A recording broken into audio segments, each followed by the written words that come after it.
Welcome back to What She Said Sports, everybody. How's everybody doing? Hope y'all are having an awesome day.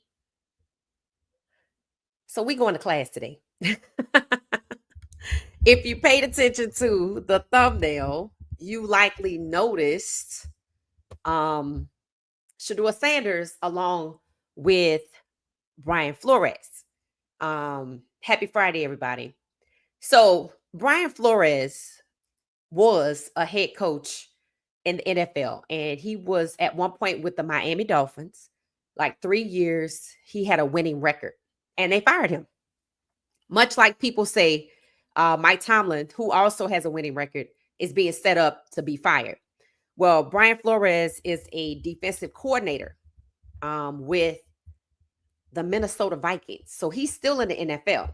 But in 2022, he sued the NFL after he was wrongfully terminated, right? He was supposed to be interviewing for another job using the Rooney Rule, which has been out for about 20 years. And come to find out, um, it was a sham. He received what looks to be an errant or a misdirected text that was supposed to go to one person, and Bill Belichick is the person who sent the text to Brian Flores in error. So Brian was set up for an interview, and Bill Belichick sent the text to somebody else saying that Brian Daboll had the job with the New York Giants. Brian Daboll's name is familiar because why? There's only one team that defamed Shedeur Sanders, and the head coach had something to say, calling Shedeur entitled, said he had failed his interviews. It's that head coach, Brian Daboll, that was hired instead of a winning coach, Brian Flores. So all of this ties together, just like we did last night. It just all ties together, right? So we have an agenda for today, and we probably going to be here about 2 hours. So hopefully you have some snacks. If you can't stay, you're going to have to catch the replay. You're going to want to catch the replay. And this is probably going to be ongoing. So we know, Shedeur Sanders was devalued in the draft. I have one question. People keep calling Shedeur a fifth round pick. He was drafted in the fifth round pick. In the fifth round. He's not a fifth round pick. Why wasn't Shedeur Sanders drafted in the first round that he was projected to go in? Why wasn't Shedeur Sanders projected in the first round that he was projected by the NFL to go in? What altered his course to 144? What actions by others altered his course to 144? All right. So while you answer that, let's get started. All right. So Drewski, y'all know who Drewski is, right? Social media influencer, going out on tour, 27 million followers. Seemingly came out of nowhere, but not the case, right? Just like Kai Cenat, these guys been grinding for years. And now that they have taken over social media, meaning you know exactly who they are not made stars by Hollywood. These guys are made by social media. These are social media stars. And you could see with the NFL celebrity game, how the NFL was had Kai Cenat and I Show Speed there. I Show Speed seems to be a favorite of the NFL. Drewski being on ESPN, Kai Cenat being on ESPN. These guys are a hot commodity by corporations that want to market to the younger generation, right?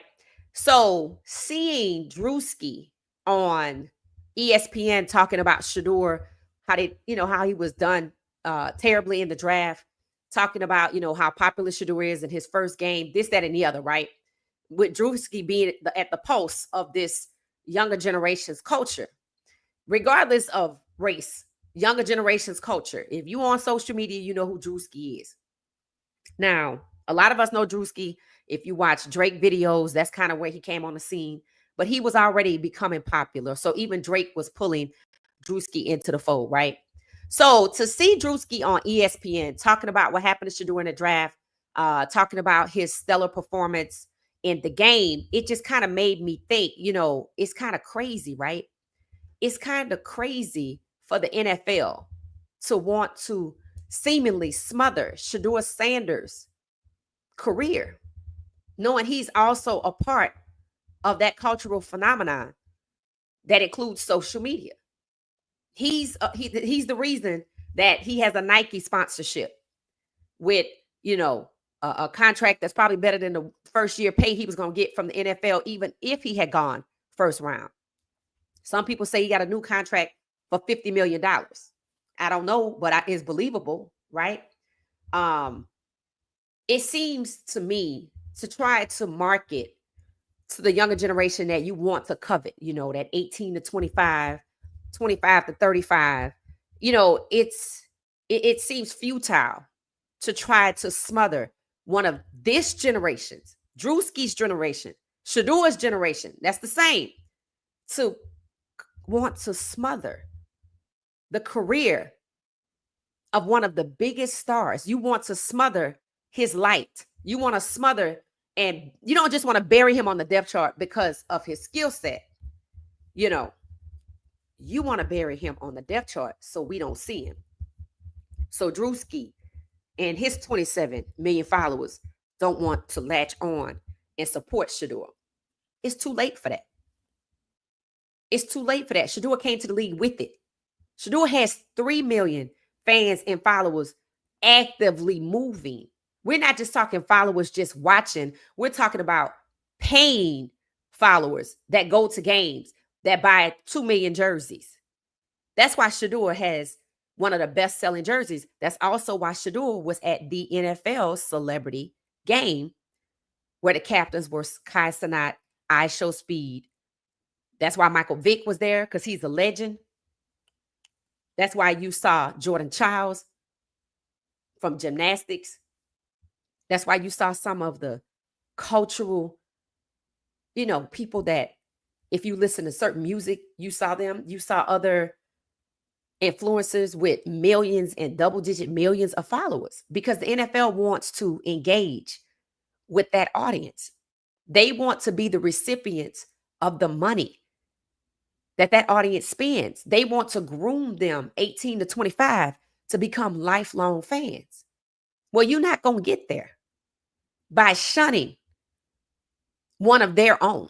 You're not going to get there by smothering Shedeur Sanders or publicly humiliating Shedeur Sanders in Cleveland or in front of 7 million people during the NFL draft. You're not going to get there.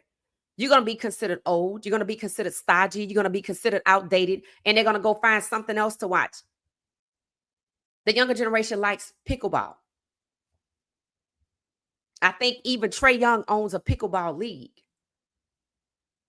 It is bizarre to want to covet the Kai Cenats, the I Show Speed, the Drewskis, but you want to smother and humiliate the Shedeur Sanders. He's a part of that. You didn't make him. And if you didn't want to draft him, you shouldn't have.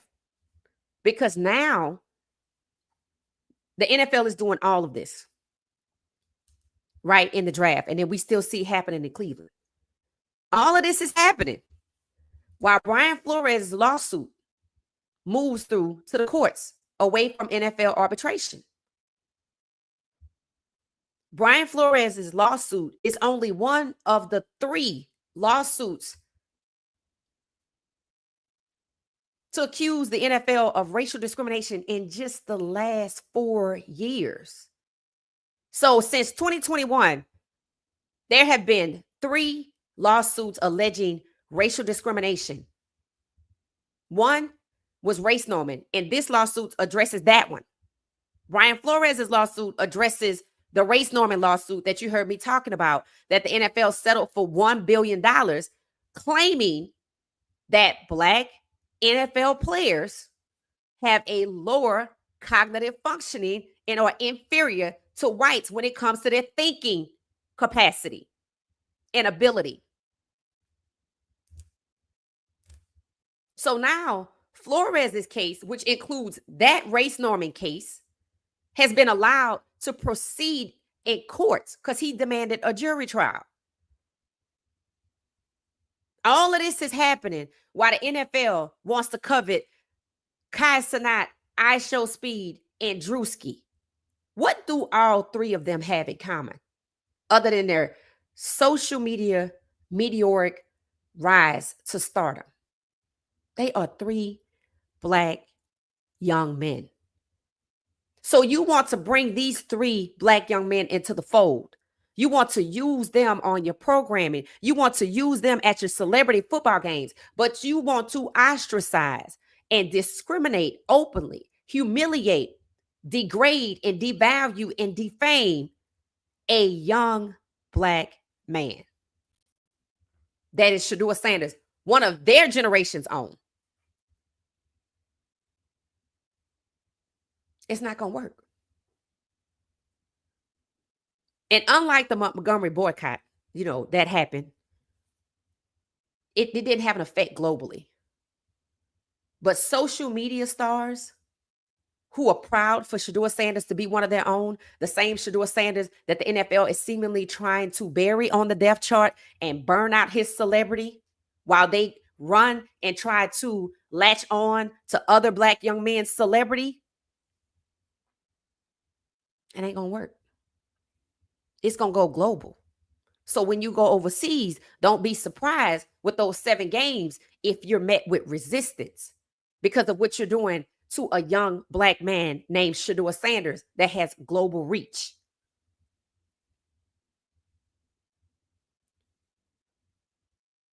It's not going to work. I told y'all the plantation is burning. I also said things will change when somebody come along and shake some ish up. That's exactly what this lawsuit is doing. But it was filed while Shadeur was at Jackson State. Let that sink in. 2022, Shedeur Sanders was at Jackson State. He wasn't even at Colorado. He was winning at Jackson State. So from 2021, it went from race norming that all Black NFL players have lower cognitive functioning and are inferior to whites in terms of cerebral functioning and capacity and cognitive ability, that they were willing to underpay, cheat, or rob all Black NFL players who filed claims to be paid for CTE damages, happily paid white players, but denied many, if not all, Black players by saying your brain already has a lower cognitive functioning to start. Therefore, you have experienced no damages. They settled that $1 billion lawsuit because that's not something you wanted to go to trial. And settling it, they used the media to just kind of blow past it like it didn't happen. That's exactly what's happening right now. So last night I said, let's see if they talk about Brian Flores. They are. They're talking about it.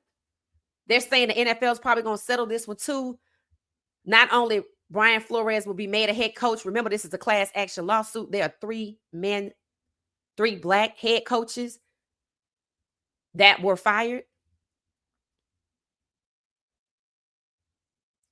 So it's not good enough for just Brian Flores to get his job back. Then they went on to say Gruden is going to get his job back. Again, a dichotomy. This can't happen. Gruden was kicked out and fired because he sent out racist emails making fun of the physical features of a Black man who was the executive director of the NFL Players Association named Demarius Smith. So why should he come back? They were wanting to welcome him back at the same time devaluing the league's best rookie in this class, Shedeur Sanders. So we talked about it last night. How you going to welcome somebody you had to kick out due to racism because there was a workplace misconduct investigation happening, which resulted in the owner of the Washington Commanders being forced out. So now they have another set of owners and they seem to be on the right track. So it takes court. It takes congressional hearings. It takes lawsuits. Black NFL players had to sue to be awarded damages for CTE because the league felt they were inferior. Well, if I think Black NFL players are inferior, then I clearly think they're not good enough to be head coaches. And if I don't think they're good enough to be head coaches and offensive coordinators and all these other positions, then I damn sure don't think that they're good enough to be quarterbacks. And if I don't think they're good enough to be quarterbacks, maybe I don't think they're good enough to be owners. The league is 70% black. There are zero black offensive coordinators. Who does the offensive coordinator work with? The offense. Who's on the offense? The most important position on the team, the quarterback. So you have zero black offensive coordinators. And you fighting the best quarterback in this rookie class. So it's fair to draw a line from race norming that you believe that black people are inferior in cognitive ability, which is why you don't want to hire them. And when you do, you don't give them opportunities like you do everyone else. You fire them quickly. So you hire them for show, but you push them through a mill. And then when it comes to quarterbacks, you feel the same way. If you believe all NFL players have lower cognitive functioning and are inferior to white people, it explains why you have zero offensive coordinators and why it is you are smothering one of the best and brightest cerebral NFL rookies in this class.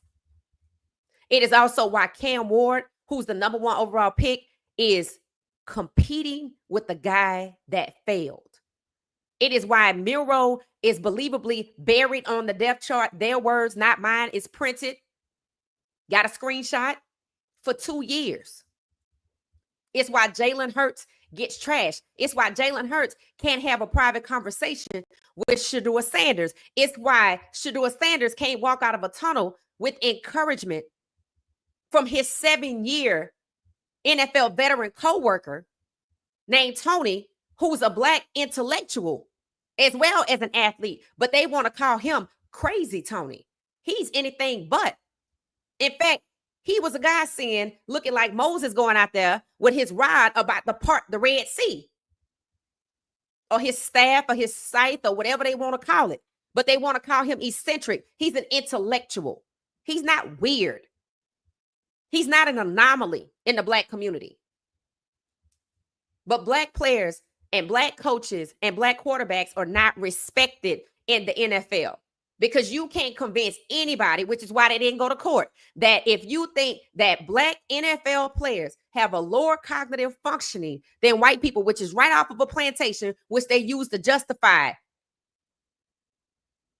400 years of slavery, even going and colonizing Africa and taking slaves through the transatlantic slave. That is exactly what they use to justify enslavement. In the transatlantic slave, 12 million slaves were brought here. And now you don't want to see them. If you believe that black people have a lower cognitive functioning that play football in the NFL, then that's why your green rooms only have a spackle of melanin. That's why you have zero offensive coordinators. And that's why black NFL quarterbacks have been under attack since 1920. And understand that if you think that black NFL players have lower cognitive functioning and you don't want to hire them as head coaches and you don't want them to be the quarterbacks, you think all black people are inferior to white people. That's the takeaway here. And it explains why black head coaches get treated like they do. It explains why Shadeur got treated like he did in the draft. It explains why Cam Ward is competing. It explains why they didn't talk about Miro in the draft, even though his QB comp is who? Michael Vick and Lamar Jackson. It explains why they tried to tear Shadeur down at Colorado. It explains why they ignored Jackson State. It explains why they don't get a lot of players from HBCUs. It explains why they've never drafted one player who's a quarterback from an HBCU in the modern era. They want to take the bodies. The same thing they do with NFL Africa. It explains why they haven't played a game over there, because they're not trying to enrich the continent. I'm trying to extract the bodies that I believe were born for this. They want the athleticism, but not the intellect, the decision-making ability. So when they run out and get Kai Cenat and Drewski and I Show Speed, what you think you're going to end up with? You think it's going to be all fun and laughs? You think you're going to extract the comedy? You think they're going to step and fetch it? And that's going to be the end of it? No. Drewski's 27 million fans going to have something to say about how you treated Shedeur, because they listen to Perfect Timing. They watch Shedeur play. They packed out the vet at Jackson State. Some of them packed out Colorado, sold out 3 years in a row.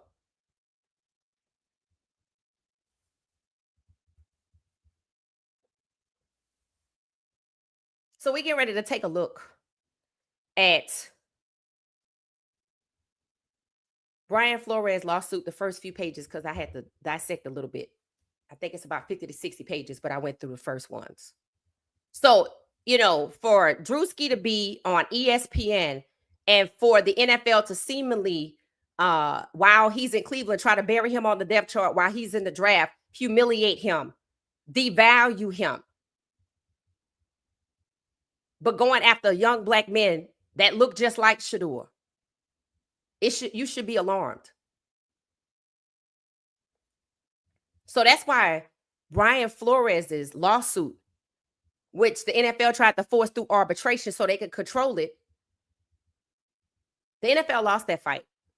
This is going to trial.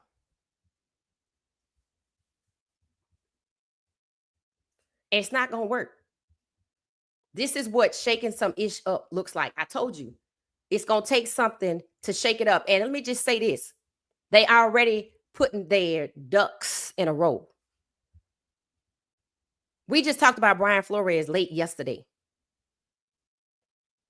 Today, Adam Schefter reported the NFL is rolling out its End Racism campaign for the 6th year in a row.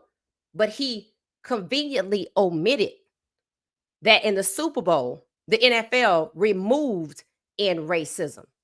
So how convenient, less than 24 hours after Brian Flores' case is allowed to go through the courts, instead of arbitration, do we hear about End Racism making a return? There's no coincidences, people. Brian Flores' lawsuit is shaking ish up. Are they going to settle? They might as well, because he is Brian Flores, and it's a class action lawsuit, number one. It went from an individual to a class action. So you got Race Norman in 2021 that you settled for $1 billion, which basically you saying all black people are inferior to whites, and you didn't want to go to court with that. This one is going to court.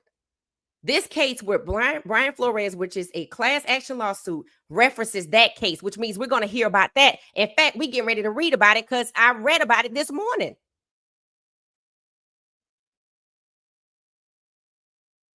Now, let's see if this compels, warns the Cleveland Browns and the NFL itself to leave Shedeur Sanders the hell alone. And if they don't forget, there's a third lawsuit out there, which references Brian Flores' case. And Brian Flores' case references the Race Norman case that they settled for $1 billion. Shedeur gonna get his money. I told you it wasn't a coincidence. He was in Cleveland with Deshaun Watson. There was a reason why when Deshaun came out and said, or it was said that Deshaun is going to take Shedeur under his wing, it became a problem for people. Look at how nosy they were about what Shedeur was talking about to Jalen Hurts. So you can only imagine what was going through their minds about Deshaun taking Shedeur under his wing. You already see we had to hear that Myles Garrett has 8 speeding tickets, but they didn't tell us he had 7. We only heard about the 8th one, which is obviously no big deal. The cops ain't worried about it. He keep paying it. He's not the only one, right? We only heard about it when? After Myles Garrett said what? We gonna need you, Shedeur. He embraced Shedeur, something they didn't want him to do, which means they're running around there trying to rule with an iron fist and tell players who it is they can have relationships with, who they can like as their quarterback, to try to intimidate them, not to revolt when Shedeur is buried on the bench, even though he's the best. Not only does the Cleveland Browns have a culture problem, starting with the owner, they have a severe head coach problem in the very alarming way that Kevin Stfansky treats Shedeur Sanders, mistreats Shedeur Sanders. I've seen some things, I've heard some things recently, and I was iota of a second away from calling the FBI my damn self. See, everybody is not who they present themselves to be.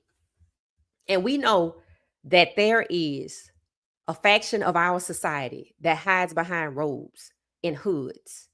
And we know that they exist in the highest places: government, law enforcement, the legal system, the NFL, head coaches. We can't be so excited to see Shedeur play that we're not paying attention to how he's being mistreated. And we can't be too excited to see Shedeur play that, that we overlook that he was pigeonholed to a team that, one, has never drafted a black quarterback in the first round. 2, has never had a black quarterback lead that team long term. Deshaun Watson comes close. Deshaun Kaiser, they don't talk about because they let him, a black QB they got out of the second round, go 0-15. They kick Deshaun Watson every chance they get. And they feel like they could do it. Why? Because you paid him $230 million? Just like Shedeur wasn't drafted because he wasn't on the board, they didn't elect to pay Deshaun Watson the only fully guaranteed contract. There are consequences and repercussions for discriminating against someone. And every discriminatory case that take place with these players, you're not going to hear about. A lot of people don't know Lamar Jackson was colluded against 3 times already. A lot of people don't remember how Russell Wilson was treated by Sean Payton. Not a coincidence, Jalen Hurts was treated that way by his coach.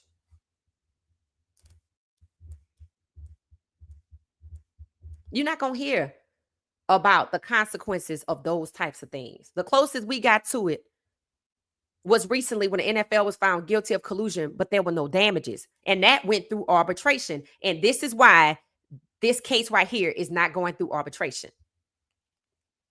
It's not even a real process. In fact, it was also announced that in racism is going to make its way back. That means things are shaking up because they just took it out in January for the Super Bowl, in February for New Orleans. They proudly took end zone out, in racism out, and put in something about love, whatever. But now they're going back to it. A day after Brian Flores' lawsuit can go to trial, because that means we get to hear about some of the things that have been happening. I already started reading. We get to hear about Brian Flores and the other 2 coaches' experiences. And some of the teams that they're referencing make sense after what happened with Shedeur in the draft. Brian Daboll's name has already come up. And y'all know that's the head coach of the New York Giants that said Shedeur failed his interviews, that he was entitled and had an entourage. The same entourage that the media falsely accused a 7-year veteran of being for Shedeur, when in fact it was actually Tony that encouraged Shedeur to be himself, because they are basically applying pressure to try to break Shedeur. So he doesn't wear his hair and cornrows. So he doesn't do this. So he doesn't say be legendary. So he doesn't shine. It's not a coincidence that the one or the two quarterbacks that they seemingly gravitate towards are not black, but half black.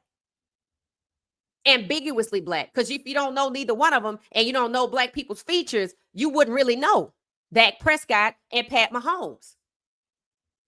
So they berate the Lamar Jacksons and the Shedeur Sanders.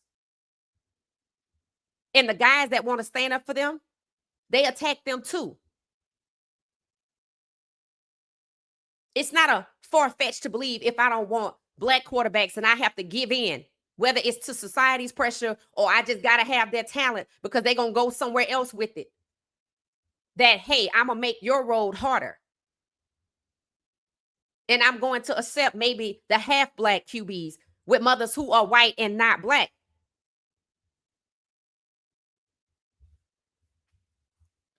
That's beyond colorism.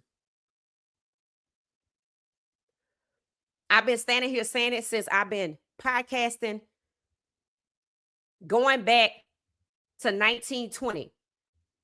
The NFL has done everything conceivable that we can conceive of in our minds, and we're not close to the situation to humiliate and devalue and deter black quarterbacks in the NFL, but they keep drafting them. Draft and destroy. That's what the strategy is with Shedeur, because you can't let Shedeur go to Canada. Just Coach Prime wearing a Stampede hat has already sparked inspiration and conversation. I said it.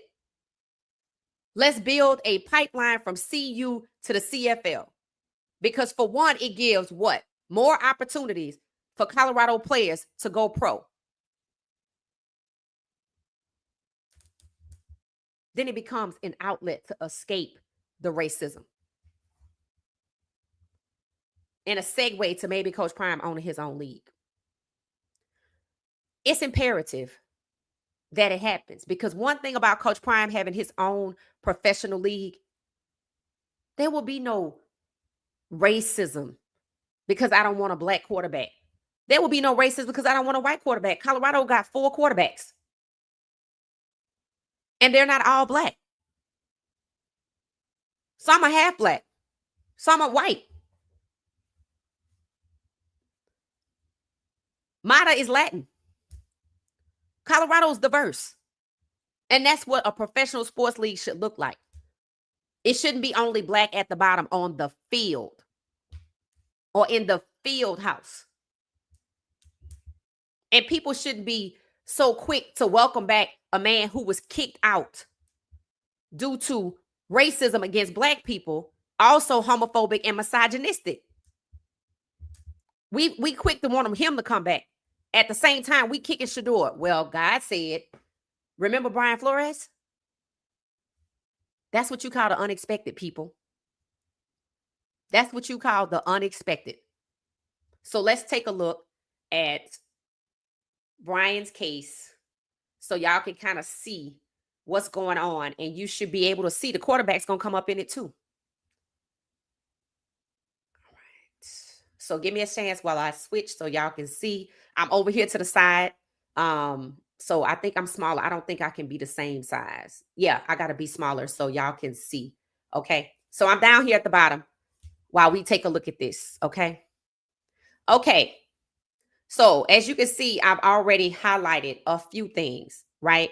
One in particular is where this case comes out of, where it's filed, things like that, right? The Southern District of New York. Hold on one second.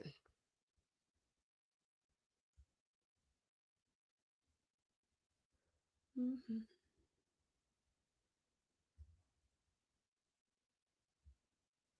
Okay, the Southern District of New York. All right, so,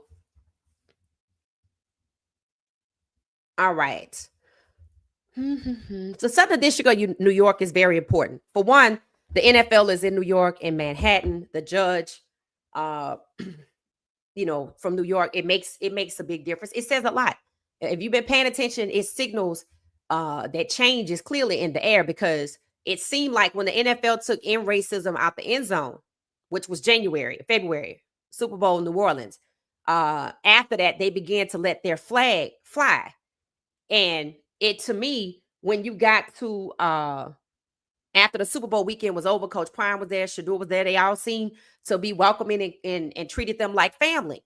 But then somewhere around February 20th, the NFL doesn't want quarterbacks, plural, like Shedeur Sanders now because of the 2025 draft, where this class was to become the majority of the starting quarterbacks, making it about 18 out of 32. Shadeur, pigeonholed to Cleveland, was 17 of 32. So that's just some context in terms of the quarterbacks and how things are manipulated to make sure that certain quarterbacks go to certain teams. And for Shadeur to be pigeonholed to Cleveland, who has been unsuccessful, period, but then at the quarterback position, abysmal, but then black quarterbacks, discriminatory. You can now see why they pigeonholed Shedeur to go there. And they used Andrew Berry, one of only 9 black GMs of 32 teams, where the players, if you elevate from within, if you hire internally, where 70% of the players are black, there are only 9 black GMs. And Cleveland managed to find a GM to use his melanin to lure Shedeur in so he could be pigeonholed to Cleveland, to believe he was going to Cleveland. The team that has never drafted a black quarterback in the same round Shedeur was expected to go in. But on draft day, Shedeur was locked out of that round to make sure he doesn't go first. Then he was taken off the board by the owners, which began to further devalue him and push him down and out of the draft. But then suddenly, Andrew Berry gets a sense of urgency, drafts Shedeur, not happy about it. And then you see Kevin Stfansky wielding some type of sword and going on what looks to be a personal attack against Shedeur Sanders, all to protect a third-string QB who hasn't proven anything. Making sure that Shedeur understands, we don't want you, we don't value you. Kevin Stfansky has not developed Shedeur Sanders. He can't even say Shedeur Sanders' name out loud, and his language when referencing Shedeur's injury is disturbing.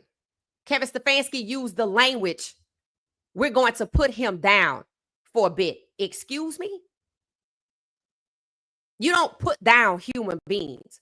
When you hear, we're going to put him down, you instantly think an animal. So he's referencing Shedeur's injury, which is a mild oblique strain, as if he's an animal and we're going to put him down for a bit.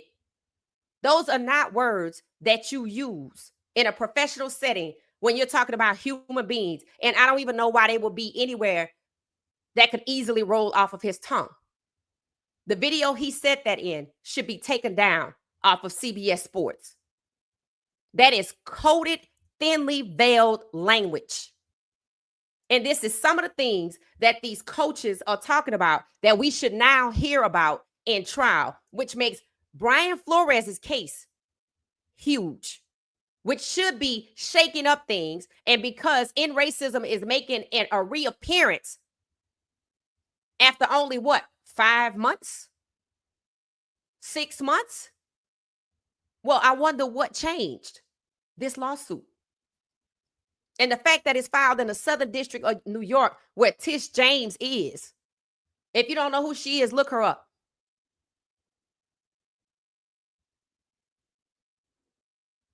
It's also quite interesting. The NFL Players Association seemingly let one of their big-time lawyers go. I told y'all the FBI was supposedly investigating the NFL Players Association, and they cleaning house. And I wonder how long before their scope expands till the owners and the teams, starting with the teams, because the owners hide behind the management council.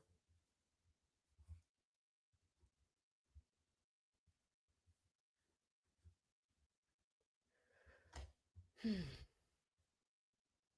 right. So, hold on. I got to stop sharing for a second. Hold on 1 second. I have to redo this. 1 second. Okay, hold on. One, I have to get this out of presentation mode. Mhm.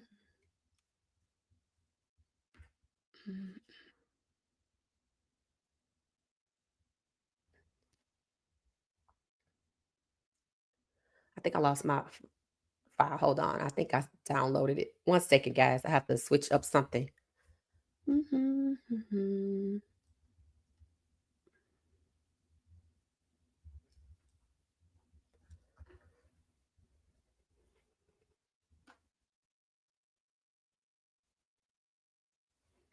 Let's see if I can find my file right fast. So the lawsuit is about 58 pages. It includes text messages. It includes the things you are likely would hear about in court. I don't know if they're going to add something new to it. What I do know is that, the NFL in the lawsuit on basically the first 2 pages admitted, that, not having black head coaches, the disparity, they kind of conceded to, yeah, we know, right? Then the Rooney Rule came along and about I don't know what year it came along, but it was about 20 years ago. And essentially they turned it into a joke. They just kind of turned it into a joke. Okay, I don't see my file. I might have to find it later. But hold on 1 second.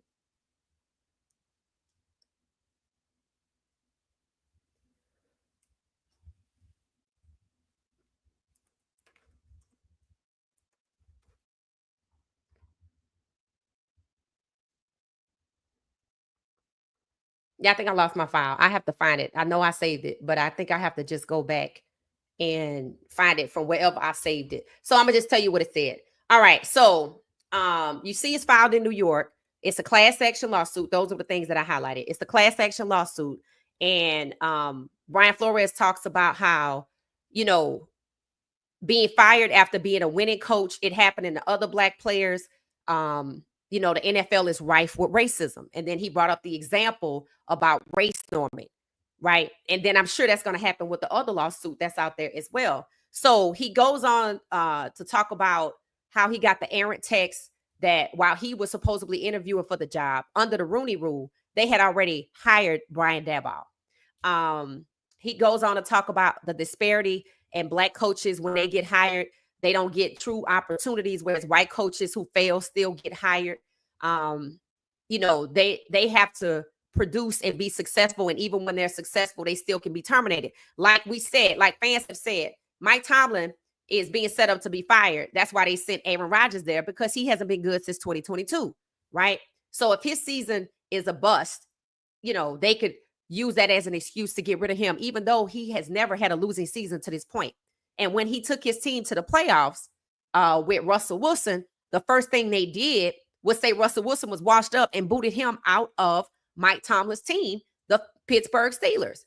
And then there's Shedeur Sanders supposedly going to the Steelers, but then there's these conversations that happen when Mike Tomlin is getting ready to make a selection, and he says they have to listen. These were things to disparage and defame Shedeur to dissuade Mike Tomlin, a black head coach, from choosing Shedeur, and it worked. It worked. Mike Tomlin said it. There were these conversations, and we had to listen to these conversations. You saw the green rooms. You saw how they were set up. We had to listen to these conversations, and the other guy was still there, so we went with him.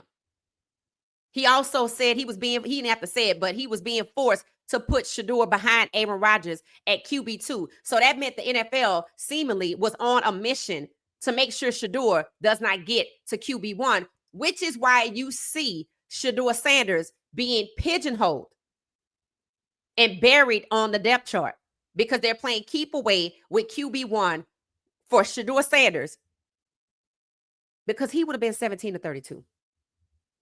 And he's good. Shedeur Sanders is already the face of the Cleveland Browns. People don't even want to watch the game, believing he's not playing, making plans to do other things, don't want to really talk about anybody else. And when you look at their social media, it's obvious. The clicks are just worlds apart between when Shedeur is in their videos and when he's not. And that's no disrespect to anybody else on the team. But it just tells you the NFL seemingly is trying to smother a behemoth so he doesn't become the face of the NFL, because that's not what they intended. They would rather, if it's got to be a black quarterback, a Pat Mahomes or a Dak Prescott. But see, when they done with you, they're going to discard you because now Dak Prescott is a developmental QB, which means he's not good. But he's paid $230 million. And because I paid you that kind of money, I'm going to kick you every day. Same thing with Deshaun Watson. We paid you the only fully guaranteed contract in the NFL ever. We're going to kick you every day. The owner say we took a big swing and missed with Deshaun Watson. He injured just like the rest of their quarterbacks.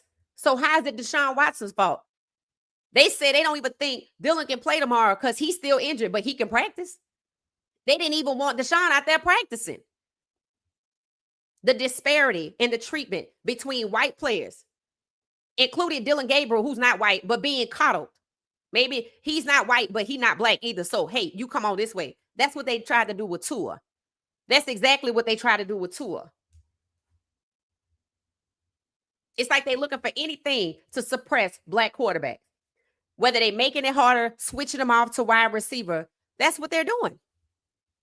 So Brian Flores' case is not just impactful because it exposes further racism in the NFL. To me, the 3 lawsuits together in less than 5 years exposes a pattern of racism in the NFL against black players, period.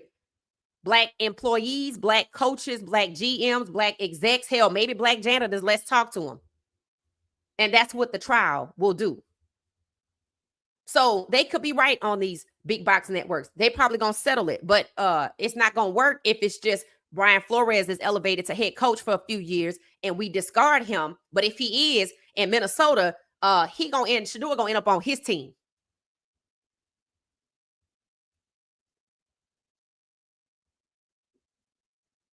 And don't forget, there's a 3rd lawsuit out there,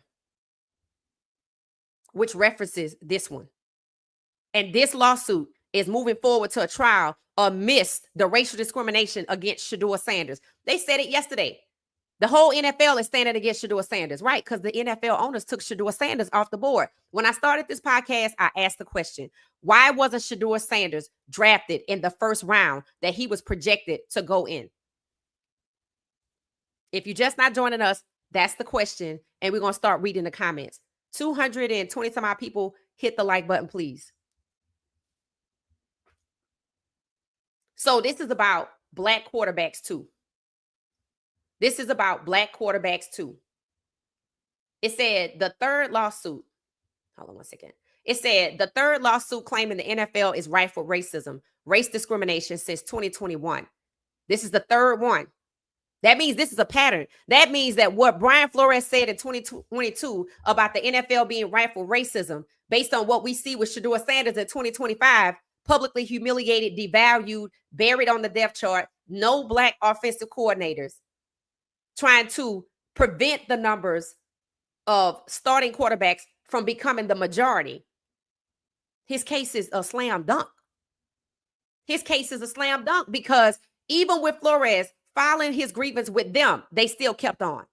This is what I mean by you hard-headed. This is what I mean by you hard-headed. And sometimes people think they know how things going to work out. Ladies and gentlemen, this is the unexpected to shake things up. And since they want to run out there and pull out in racism like it's some Christmas lights to hang up outside, which is performative, just to look pretty, after they took it down from the Super Bowl, that was a short-lived period for them to fly the flag. And also that happening in the NFL, removing in racism, like we done with that, was what emboldened them to publicly humiliate Shedeur Sanders because they was like, who gonna check me, boo? But they got checked in the draft and they still doing it. So now we have Brian Flores' lawsuit. So let's see how welcoming they continue to be with Gruden coming back after he was dismissed for being racist amidst a lawsuit alleging a pattern of racial discrimination against black people. The same community that Damari Smith belonged to, who Gruden basically made fun of his physical features as a black person. I wonder how many times a day that happens. I wonder how many times a day they have already made fun of Shadeur's features. Shedeur has beautiful hair, beautiful skin. His mom's gorgeous. His dad's handsome. So to us, he's beautiful. But to certain people, they like to make fun of black people's features. And that's what Gruden did. But he sued because he said he was set up, but you still did it. It's not like you weren't discriminatory. You just think the way it went down, it shouldn't have went down. That's like a person getting caught stealing or cheating and you mad because somebody told on you. You not mad that you cheated or you stole. So while they were getting ready to welcome him back, Brian Flores' lawsuit moved forward as well, away from arbitration into the courts. And now it gets to highlight the lawsuit in 2021 for race norming, which is a way bigger problem than black head coaches being fired. It tells you why they don't want black head coaches, why they're trying to suppress Shedeur Sanders, making Cam compete, and Barry Milroe on the depth chart. Because the NFL believes that black NFL players, therefore black people, have inferior cognitive functioning. So you can work for me in the athletic areas. If I give you a job as a coach, it's going to be for a minute, but you're going to have to do what I want you to do. You're going to get sent to the worst teams. They say Mike Tomlin, it's an inside joke. If Mike Tomlin call you and tell you he got a player for you, hang up on him because they send him the worst ones. That's supposed to hold him down. But it didn't. He still went to the Super Bowl with Russ, who was what? Publicly humiliated in Denver. Then they booed him out of there. So, yeah, Brian Flores, the NFL is rife with racism. It still is. And that's what we're seeing happening with Shadeur. So since they want to go get the Christmas lights that they call in racism and put them out there, let's see if they're smart enough to stop holding Shadeur back and stop trying to humiliate him and mistreat him and bully him and harass him. Let's see if they got the message in Cleveland. Because with 3 lawsuits with a pattern of racial discrimination, a 4th one should be on the way.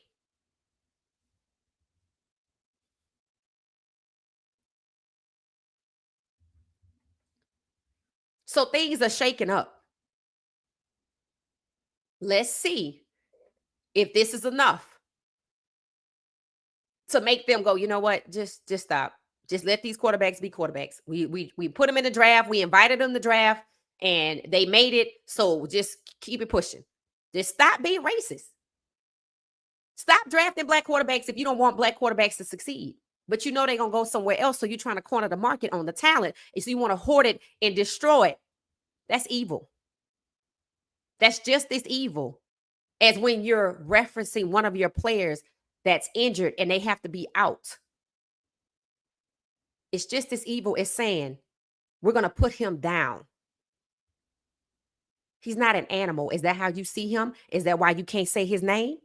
Is that why you consistently mistreat him? Is that why you act like he cannot possibly be better than Dylan and Dylan has not had to prove anything? Is that why you have established a toxic environment and a system of Jim Crow that somebody that's not black can elevate, but Shadeur can't? So you have a whites only fountain around there? Kevin Stfansky? He has not said this young man's this man's name one time, which means he doesn't respect him. And to stand up there and say we're going to put him down for a bit is, excuse me? So you think he's an animal? That is thinly veiled, coded language for his audience. And you can figure out who that is. And this is why it's being reported that there are fans in Cleveland rooting against Shedeur because they're rooting against progress, which explains how they kept showing up to watch DeShone Kizer go 0-15. Why would you celebrate that? A rational person would be upset. It is why this fan base is split and has not held this team accountable the way the Panthers fans did. Because for some, it's sport.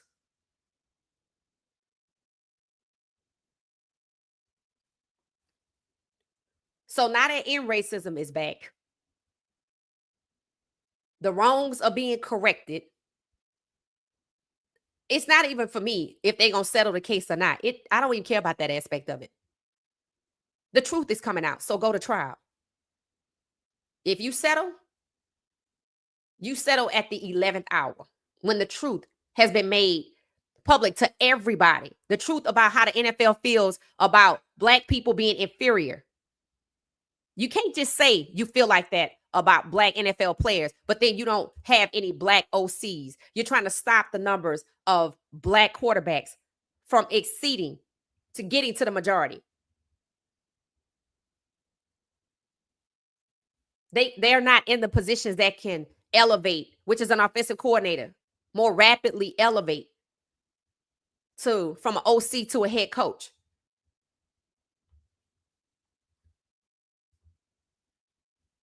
They're going to lose this fight. Primarily because they don't know when to quit. What's happening to Shedeur and Brian Flores already being out there since 2022 should have been enough to leave in racism where it was and actually practice it instead of be performative with it. In racism is not Christmas lights that you drag out conveniently for show.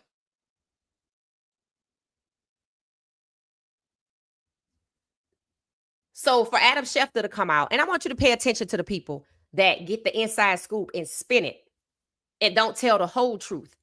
Leave out the context. After the NFL removed in racism in the Super Bowl, they're bringing it back. But instead, he said, after 6 years, it's been 6 years. So who they trying to appeal to with that message? Oh, for the 6th year, the NFL is using in racism, but you took it down during the Super Bowl when they had 2 Black quarterbacks. Let that sink in. After Black quarterbacks were banned by the NFL, this is the 2nd time they've had 2 Black quarterbacks, and you want to take in racism out in one of the blackest cities in the United States when there's 2 Black quarterbacks, when Kendrick Lamar is performing. That's the trifecta right there, but you took in racism out. So you're trying to send a message. You're trying to send a message. And now you want to put it back after Brian Flores' lawsuit can't go forward. We'll talk about his case more tonight. I just have to find a different way to share my marker, everything I edited. We'll be back at 10:35. So it says it right here. They took it out. You see how they leave out the context? When they told us about Myles Garrett speeding tickets, saying something about his Porsche flipping. They didn't tell us that he was swerving to hit an animal. They wanted you to believe he's irresponsible. They didn't tell us about his 7th speeding ticket because at that moment, he had not embraced Shedeur Sanders. That's why Jerry Jeudy is sharing a locker. They're trying to force these Black athletes to submit, conform, assimilate, do as I say. You just work here. You don't have no influence. But this class that's coming out of college, they came in with Shedeur, they all came in rich. They all came in with influence. The NFL wants to act like social media don't exist and they don't have to adhere to it. At this very moment, the NFL seems like it's in the nursing home. That's where the brand itself is. Because that's where a lot of their fans are who went along with this type of discrimination. Those fans that are in the nursing homes didn't want to see, not all, but too many, didn't want to see 2 Black players leading teams every week for 15, 16, 17 weeks. And now they want to add another game, but they don't respect the players. They settled that lawsuit so the truth don't come out. Brian Flores is going forward while they are intentionally holding back Shedeur Sanders, and Kevin Stfansky is using language that he should be fired for immediately, and that video should be taken off of CBS Sports. When referring to Shedeur Sanders being out with an injury, we're going to put him down. He's not an animal, but maybe that explains why you treat him like you do, because that's what you truly feel about him, which also explains why with a losing record, he's the head coach, because he picks and chooses who goes out on the field. You can't ignore the fact that Shedeur was set up to be sacked. Sacks can lead to injuries.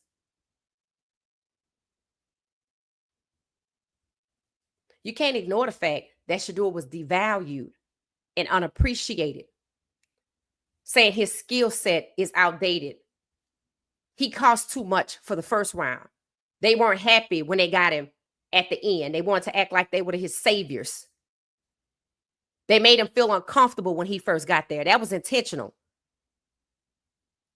Had him thrown to the water boy like they were trying to taunt him because the email that went out with his phone number to 2,000 people sent by the NFL had a waiver wire attached. And even the equipment managers got that email. So that email was intentional. I told y'all the longer this go on, the more that's going to come out. And everything that Brian Flores is alleging can be attributed to quarterbacks.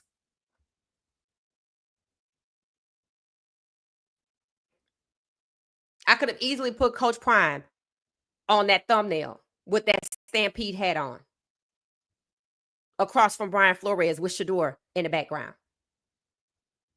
Because that's what needs to happen. That's what needs to happen.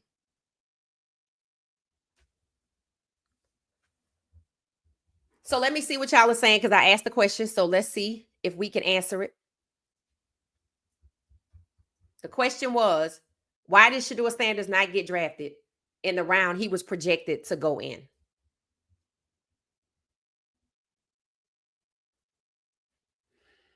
All right, let's see. We're going to.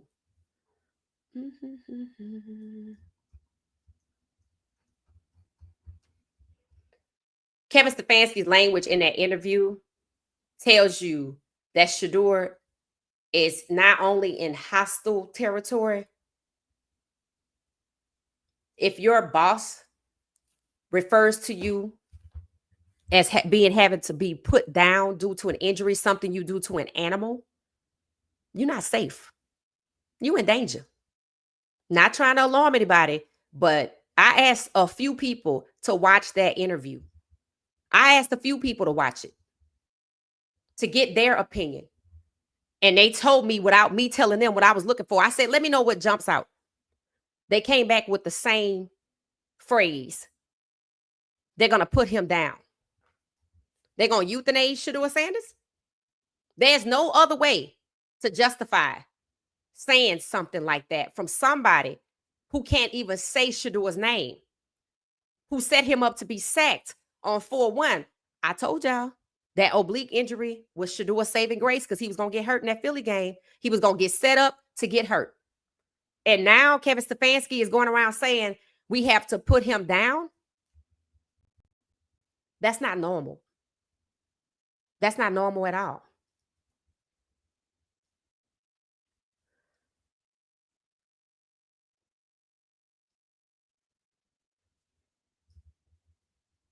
Hold on one second. See if I can have you listen to it, and you can tell me what it says.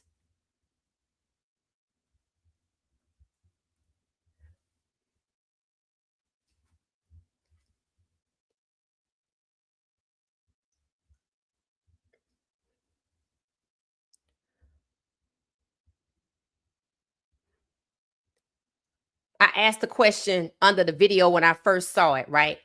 What the hell is he talking about when he says that they're going to have Shedeur? Shedeur's going to be put down.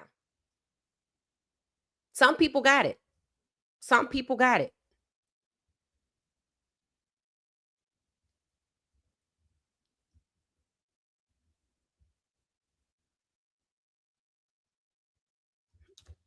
Let's see if they haven't taken it down already.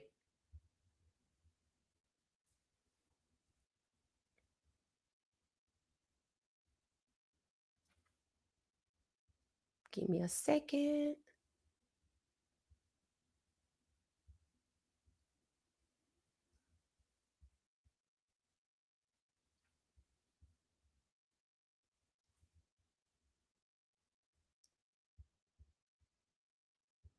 I was celebrating the Buffs this morning. They got a Taco Bell Buff box.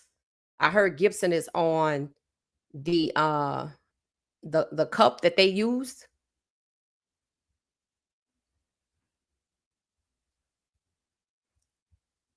Yep, that's Gibson on there. And he hadn't even taken a snap yet.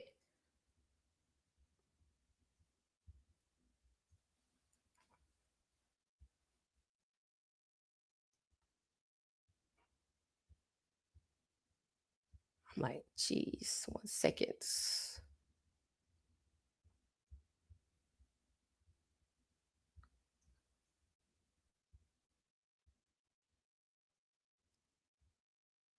I wonder if they took it down. They should have taken it down. It should have never been put out. But I know I sent it to a lot of people last night,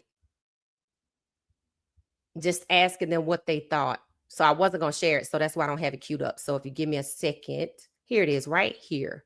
All right. So let me share my screen. All right, 1 moment.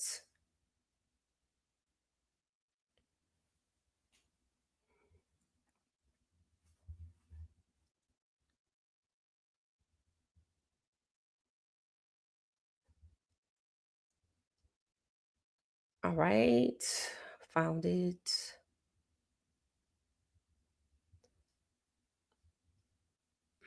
All right, I'm going to play this 3 times. I'm going to play it 3 times so it can sink in. And I want you to type into the chat what it is that you throughout individuals who took a look at it. If it's a right guard, you can play through that. When it's a quarterback, you kind of need that muscle to throw. So unfortunately, going to put him down for a little bit here. We'll treat it day to day and see how he responds. But want to be smart because he's a thrower, so you can't push it. It's such a critical point in your evaluation. Early, I think warming up, and I felt it throughout individuals who took a look at it. If it's a right guard, you can play through that. When it's a quarterback, you kind of need that muscle to throw. So unfortunately, going to put him down for a little bit here. We'll treat it day to day and see how he responds. But want to be smart because he's a thrower, so you can't push it. It's such a critical point in 3rd your time. evaluation. Early, I think warming up, and I felt it throughout individuals who took a look at it. If it's a right guard, you can play through that. When it's a quarterback, you kind of need that muscle to throw. So unfortunately, going to put him down for a little bit here. We'll treat it day to day and see how he responds. But want to be smart because he's a thrower, so you can't push it. It's such a critical. Now, first of all, he didn't even say Shadeur's name, not one time. And this has happened on multiple occasions that fans have been calling out the fact that Kevin Stfansky can't even say Shedeur Sanders' name. Fans noticed that first, right? Fans are already aware that it seems that he can't even say his name. And we already know that even with Shedeur being the best, he refuses to elevate Shedeur, refuses to give him first team reps. It's, had him throwing to the water boys, the equipment managers, basically trying to humiliate him, right? So to hear him say that, and then to hear him try to find his words afterwards, you let me know. But when you hear somebody say, first of all, I can't say his name. Well, all he had to say normal would have been, well, Shedeur, yes, Shedeur has a mild oblique strain and he'll be out for a while. We're not sure just yet. We'll keep you posted. He didn't do that. He said, we're going to put him down. That's how you talk about animals, not human beings. And this is coming from a person who's already exhibited that they have some type of hostility and don't want this young man to advance. In other words, you're already being discriminatory. And now you come out with this thinly veiled, coded language that you're going to put him down. Kevin Stfansky should be fired immediately. Not, regardless of winning or losing. Shedeur has a head coach problem. So it doesn't surprise me he's talking to Jalen Hurts. It doesn't surprise me that Tony is rallying around him to be himself because they're trying to stop him from being himself. We already saw early on he was afraid to do this. He was uncomfortable. So maybe it was starting to happen again and Tony's like, no, you got to be yourself no matter what. This is problematic. This video should be taken down. This is a perpetuation of hatred. And it's thinly veiled. We're going to put him down and Yeah, no. And he's a thrower. He's the quarterback. He's the quarterback. And Shedeur is a quarterback. So we want to be careful with that. He can't acknowledge he's a quarterback. He can't say his name. And when it comes to an injury, he uses a reference. If you say to anybody, or if anybody over here you saying, we're going to put him down, they're going to think you're talking about an animal like a horse who is of no use to you. It can't heal from the injuries. This young man has a mild oblique strain. It's not even severe. So to say we're going to put him down, this is disturbing. Those words just rolled off of his tongue. He's putting on like, trying to keep himself calm, putting his hands in front of him, holding something so his body language isn't detectable. So nobody can say, look at him, how he's moving and shifting. But his words, his verbiage, we're going to put him down for a mild oblique strain? Ain't he human? So this explains why he mistreats Shedeur the way he does. He must think he's a damn animal, which means he don't respect black people. But I got to work around a lot of people I don't respect. Somebody said the Cleveland Browns have a lot of skilled players that are white. I believe it. Because look who the head coach is. And he has the losing record. So why on earth would half of Cleveland's fan base support this man? Why is it half of Cleveland fan base can clearly see Shedeur as a better QB, but they want Dylan? The same reason why Kevin Stfansky would stand there and risk it all to say, we're going to put him down for a mild oblique strain about a human being. This is not a coincidence. Let me see what y'all are saying. He's telling on himself. He's telling you who he is. He's talking to his audience. That is ridiculous. I played it 3 times so you could get it. So let me know what you believe. What your takeaway is from that interview.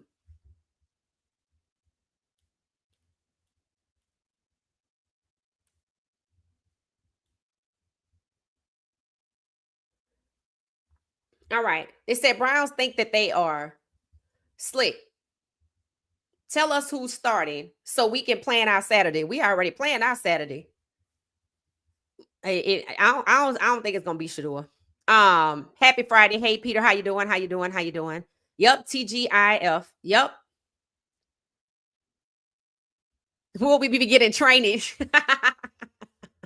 How you doing? It says someone was in here talking criminally about Shedeur yesterday. Hopefully y'all blocked them because a lot of y'all got tools.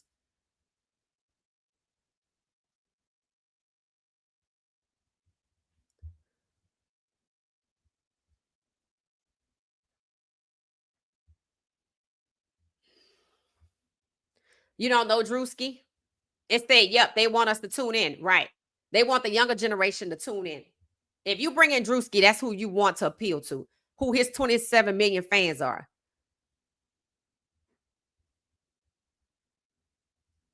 Drewski was on ESPN and he was talking about, what happened to Shedeur in the draft and how well he did in the game. So like they did Shedeur dirty in the draft. They did my man bad, but he balled out in the game. And he was wearing the Barry Sanders jersey.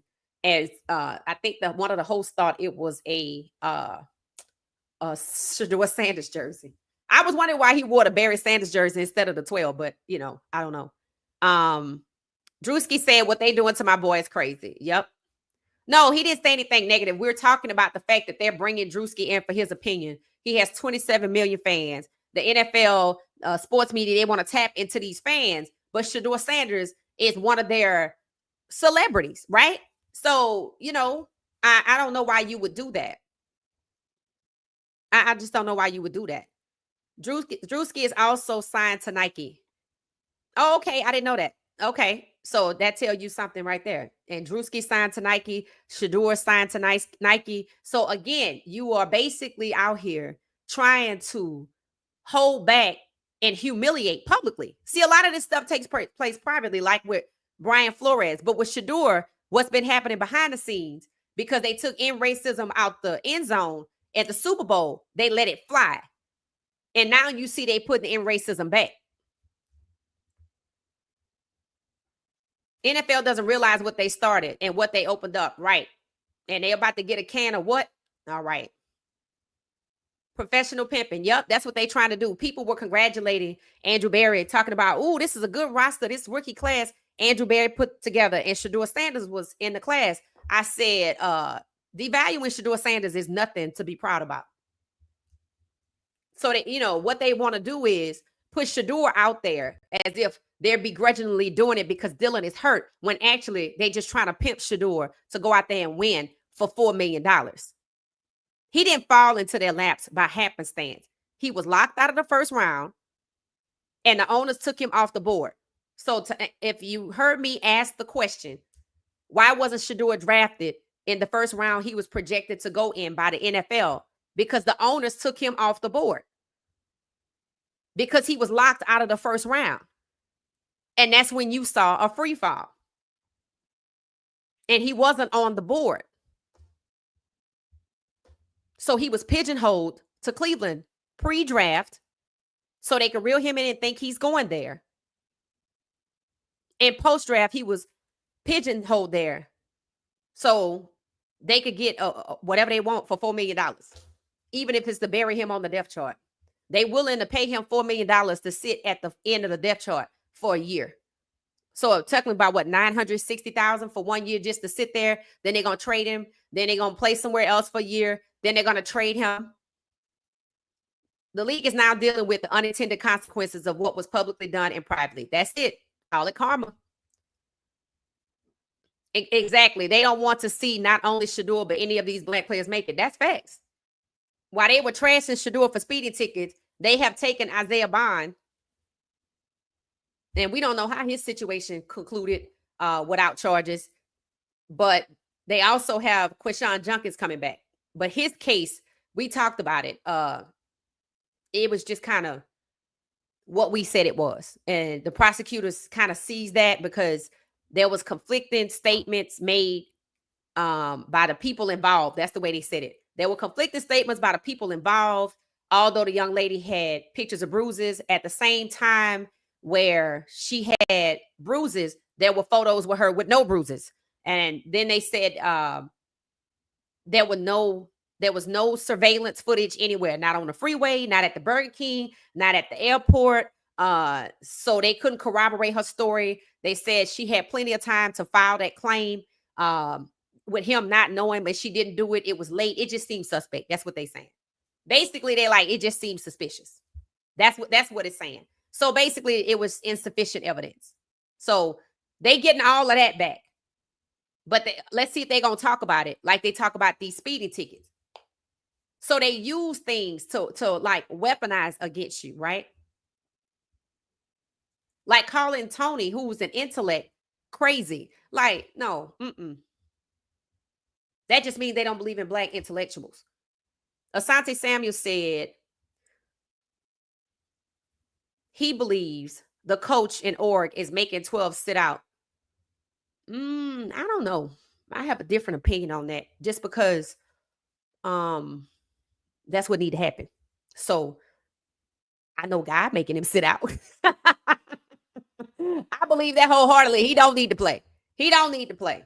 He doesn't need to play. And the fact that he was over there talking to Jalen Hurts,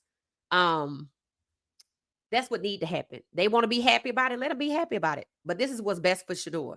Shedeur needs to sit out. It said, let them have their league. Right.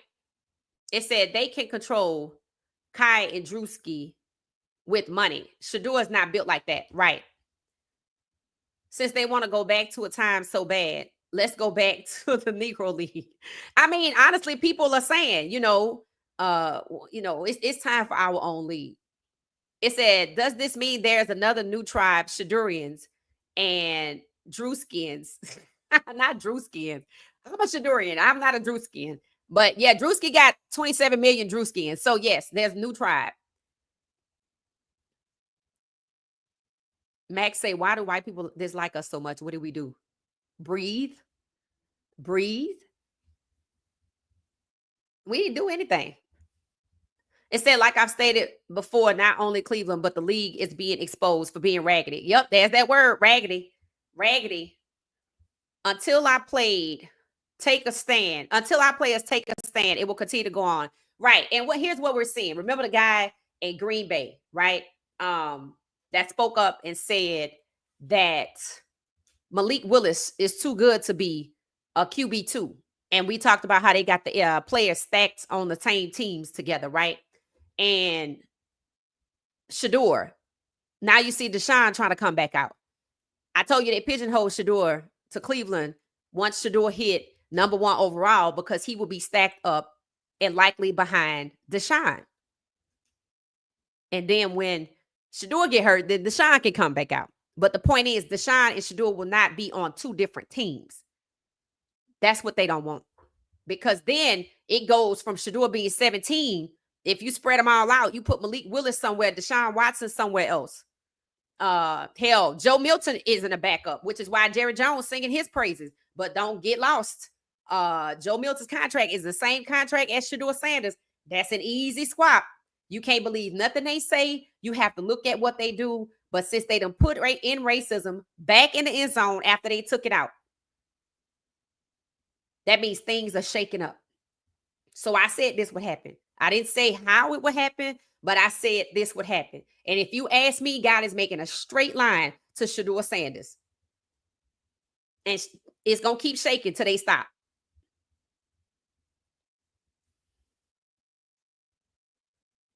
It said there will be no more black OCs because they don't want them over the white QBs. Right. And that's what Flores was saying. You know, I think, he was just talking about the positions that they get, what they're allowed to do, the teams that they get sent to. They get set up. They get set up. Steve McNair. Yep. This channel should have way more subs. We're going to get there. We're going to get there. But thank you so much. Thank you. And I think we just got a new member. Oh, Tuna, you was already with us. You came back. Thank you. Thank you. Thank you. Thank you. Thank you. So Tuna came back to hang out with us. Awesome. Awesome. The NFL has to pay the black players their worth. Right. I think that all black NFL quarterbacks, past and present, should file a class action lawsuit, to be honest. Just to be honest. But we said last night, that was the impact of this lawsuit. Put him down is wild. Right. So we're at the part now where we're talking about the video that I just played with Stfansky's language. And I want to see what y'all take from it, how you feel about it, and not tell me what ought to be done, because I think the video should be taken down. I think it is thinly veiled coded language meant to disparage Shedeur Sanders, and to depict him as an inferior human being. It explains why Kevin Stfansky is their coach with a losing record. It explains why Cleveland is getting a new stadium, although it's a horrible franchise. Poor management, poor performance, but they're rewarded. Kevin Stfansky is rewarded for poor performance. Why? Because he's willing to do what?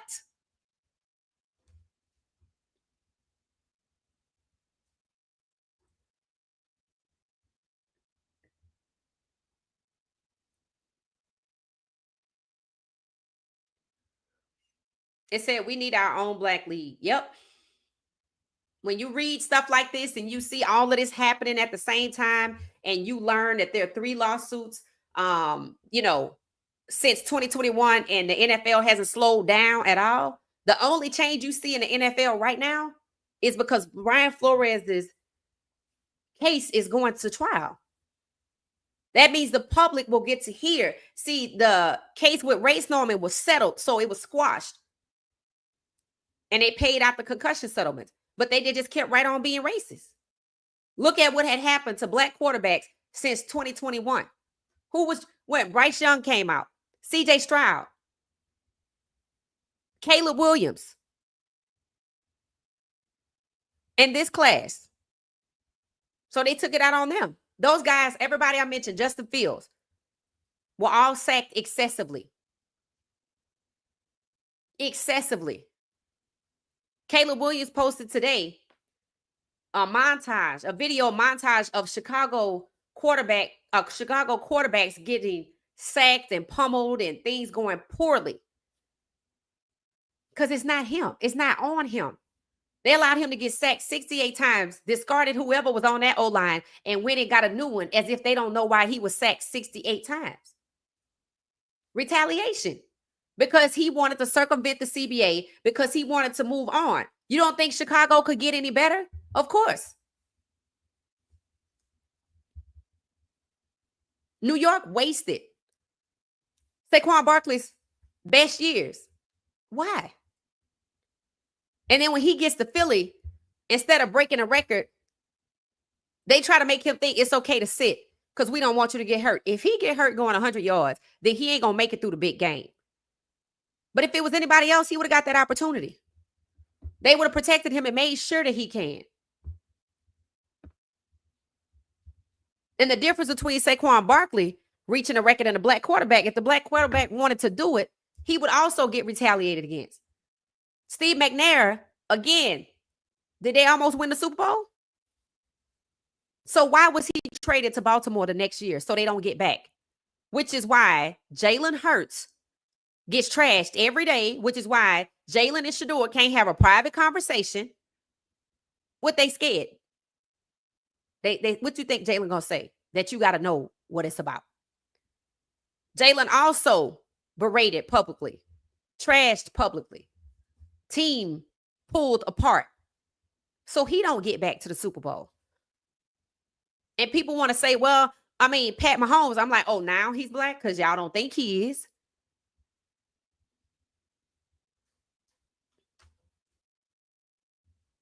So whatever Jalen told Shedeur, and I haven't seen Shedeur since, I hope it resonated. But it needs to be, this is not about your daddy, because it's not. The coded language is a whistle. Yeah, it is. It's that the number of NFL draftees speak to the quality of Coach Prime as a training. Right, exactly, as a training program. Barry rubbed elbows real quick. Yep. But he was the one that got him there, knowing how Kevin Stfansky is, apparently. I just love how Jalen said we're going to keep this conversation intimate. Facts. And it was none of their business, but they just had to know. Spiritual War said, what? He said that. Yes, he said that. He said that. He said that. That's why I played it. And sorry, it took me a minute to find it because I wasn't going to share it here. But since my legal document didn't come up right, well, you know, hey, maybe God wanted me to share that instead. This still disturbs the hell out of me. It should.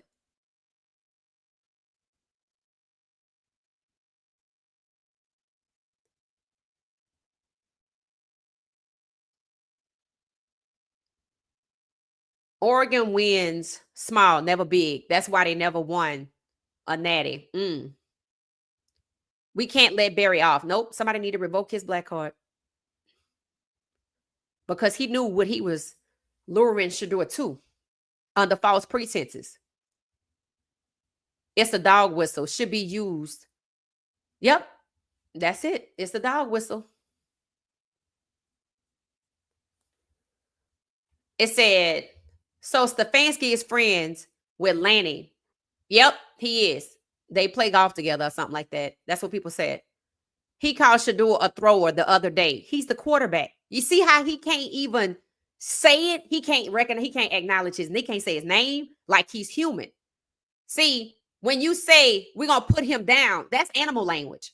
And if I can't say your name, I don't want to acknowledge you as a human being. I don't want to acknowledge you as a person. So I don't give a damn how bad Dylan is. I'm going to put him in front of you because I don't acknowledge you as human. That's why Kevin Stfansky still works there with a losing record. Because there are people in their fan base who support that. Anybody cheering for Dylan in their fan base today, and Dylan hasn't shown anything that says he's the guy. And we ain't talking about getting QB1. We just got to get the QB3 first. That's why they pigeonholed him. They could have drafted a white QB3. They weren't going to put him in that situation. So they using Dylan. And if they can convince Dylan he better than Shedeur, well, you know, he think he all right. But he got to be crazy out of his mind because you're not going to use me like that.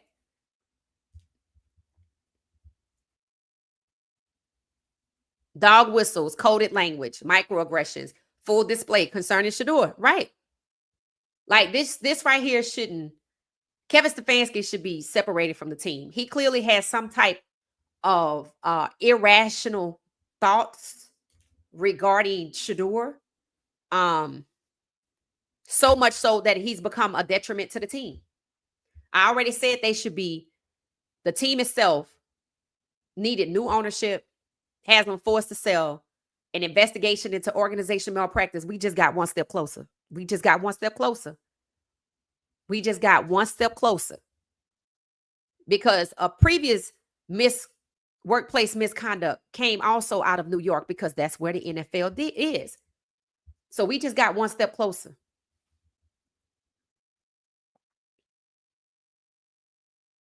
Gruden, he did say some racist things, but it looked like they were trying to get him back. So, that doesn't work with justice for Flores. It doesn't. That's the exact opposite. That's insane. Hopefully this will bring Cap back on the league. I thought he got a job with the 49ers at one point. Did he not take it?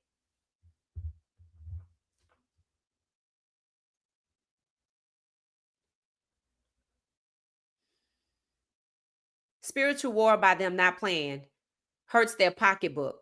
Remember, they took a knee. They folded to the players. Oh, yeah. Yeah, I don't think they care about the money. It said, Queen, go listen to what defensive coordinator of the Bears language he used about one of their players. Where can I need the link. If you can send me the link, then or send me the player's name or somebody's name so I can search it. Otherwise, send me the link so I can listen to it. It's a thought funnel. CU's best players to the CFL to push back against the NFL's behavior. I can see it. But the best players probably not going to want to go. I mean, you see, to me, this is not the year to rush to the NFL. That's why I said Lenore Seller's father should have taken the money when it was offered and transferred to another school, because there is no sense of loyalty to the players. And for 2 years, ball out, get your $8 million, and hopefully by then this situation be settled. But now that this lawsuit is moving forward to court, it's bad when Cleveland-owned fans say, I'm not watching if Shadeur not playing. Right. I heard that fan base is divided. I heard that they're divided, which is good. Because the ones that are cheering for Dylan, they're cheering against progress. They just don't want to accept progress. And that seems to be Stfansky's problem as well.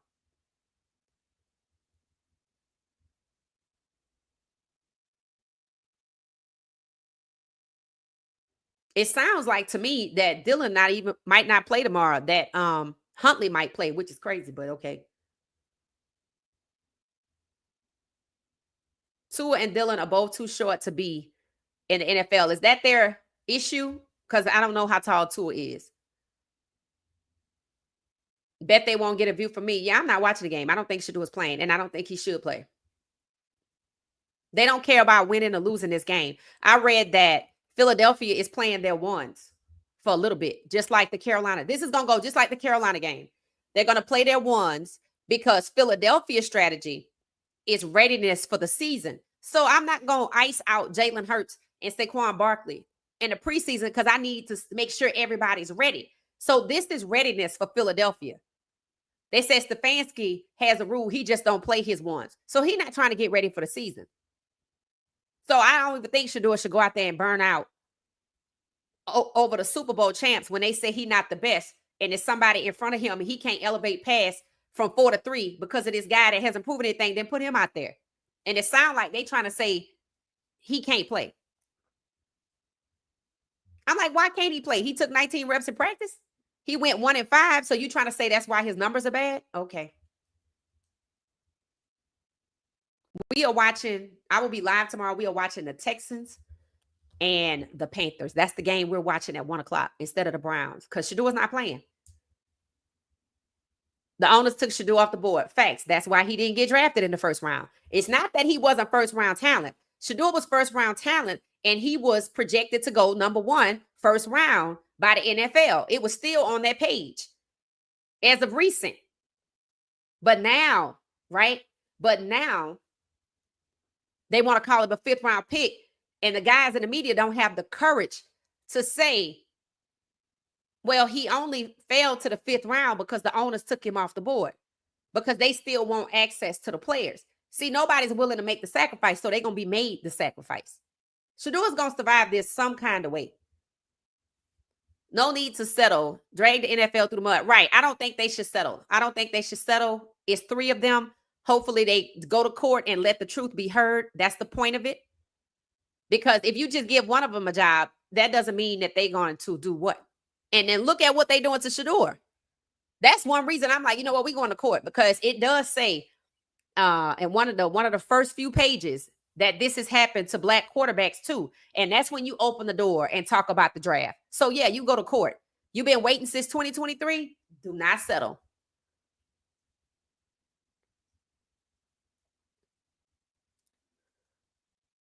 Green is guilty. He was left holding the bag. That's all.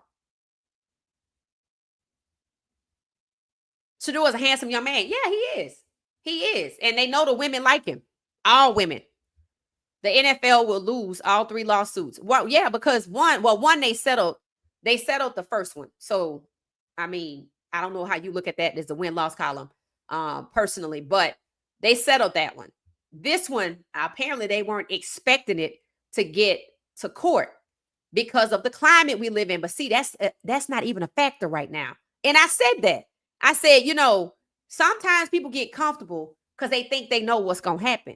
But when you dealing with somebody that a lot of people have been screwed over behind, then, I don't know why you think you won't get your turn. And then to go back and believe I got you is insane. And I said, when the FBI was supposedly investing in the NFL, I was like, oh, that's different. I know y'all heard me say, that's different. And here we are. Within 1 week, 2 cases can go beyond and around arbitration. And this one in particular, actually, they both. The one settled in 2021 for $1 billion. And this case, and the one that's out there from a fan, they all tie together. They reference each other. So if this case can move forward, then that case by the NFL fan should be able to move forward.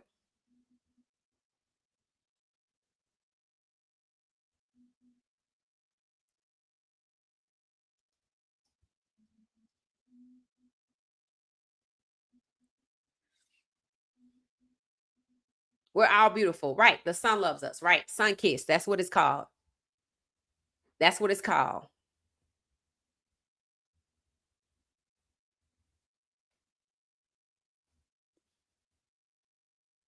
Thank you, Peter. Not watching Cleveland without Shedeur, right? I think a lot of people feel that way. And again, since end racism is making its way back to the end zone, let's see if the mistreatment towards Shedeur, the harassment, the bullying, the disparagement, the lying, all of it. Let's see if it stops.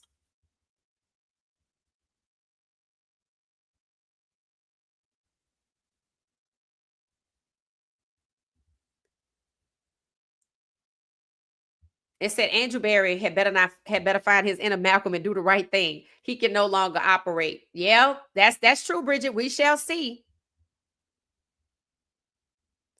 It said, Nola, you mentioned a keyword, Berry. The overall collective agenda is to have consistent funerals for black quarterbacks. Yep.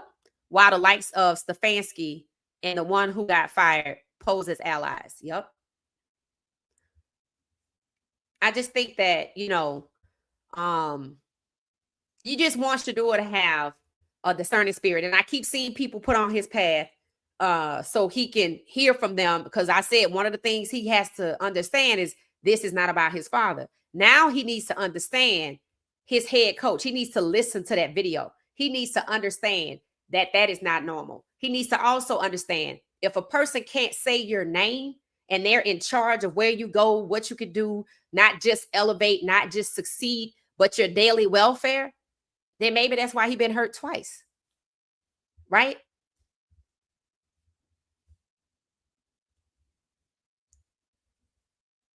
Tony Brown is covered. Yep, I agree. I totally agree.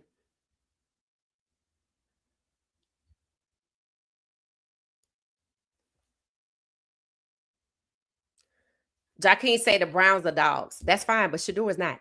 He's a human being. He's a human being. And he wasn't being funny. And when you look at the context of the fact that he can't even say the man's name, he's a thrower. He can't even call him a quarterback.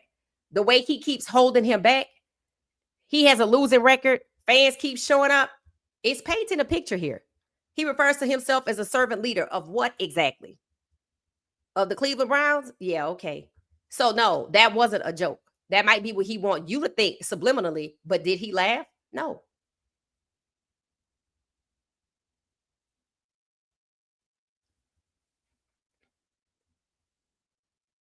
It's easier to control his usage and progress when he was drafted to the 5th round. Right. The draft was weaponized.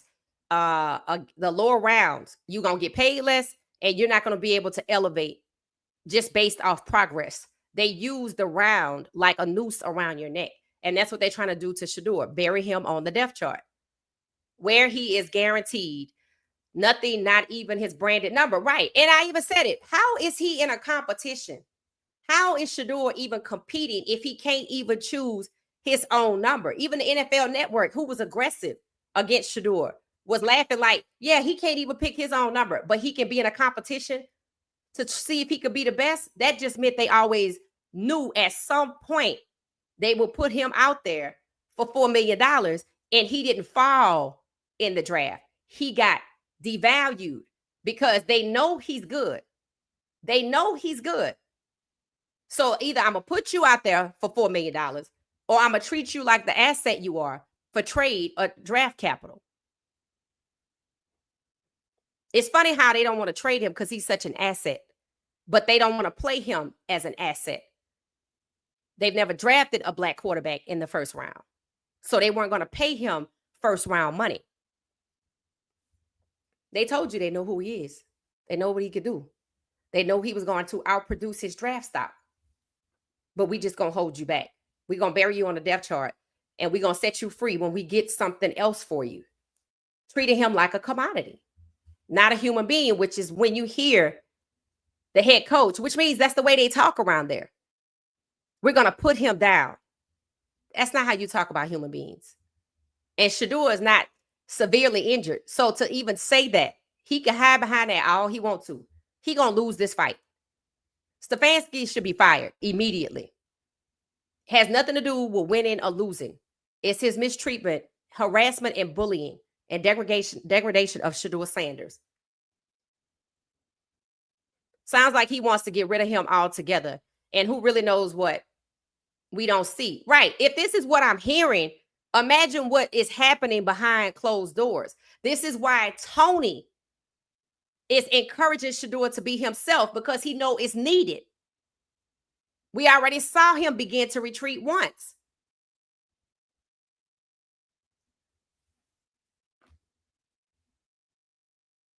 Stfansky has already spoken his own demise. It's just people want to act like they don't feel like it's a problem. They haven't heard the video. I'm like, okay. All right. One way or another. You put dogs down when they can't be controlled. You also euthanize horses when they are of no value to you. And even if he's trying to say, we're going to trade him, I suggest that that's what you say.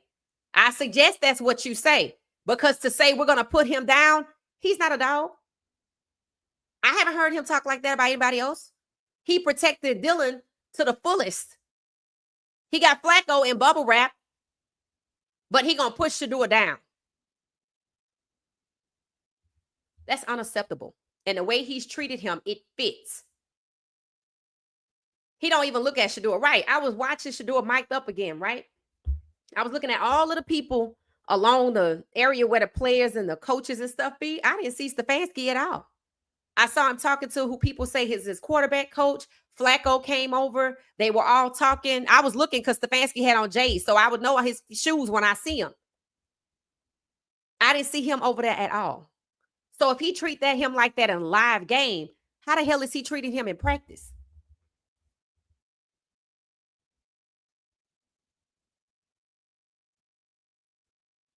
Stfansky better have several seats, right? Talking like that. people are going to tune in to see how they perform without Shedeur. No, I know some people might, but I'm not tuning in. I could just see the scores go across the bottom of my screen. I really don't care either way, to be honest. I'd rather watch the other games. I feel like this whole Browns thing, from the team to the coaches to the fan base, is some get out type stuff. Right. I get that vibe from the media, from the front office. Right. I mean, look at the owner. He didn't take care of his words at all. So it shouldn't be a surprise to you that Stfansky wouldn't take care of his.